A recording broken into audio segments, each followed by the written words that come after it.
Here I have HUAWEI Ascend G620s, and let me show you how to reset the camera settings on the following device. So at the very beginning, let's start by using your home screen. Let's find and select the camera icon right here. Afterwards, let's use the following three dots key in the right upper corner. Let's tap it. Choose Others tab, scroll down and choose Restore Defaults.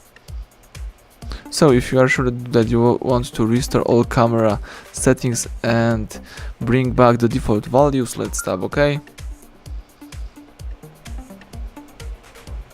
And that's it, the reset is done. Now you can enjoy using your default camera settings.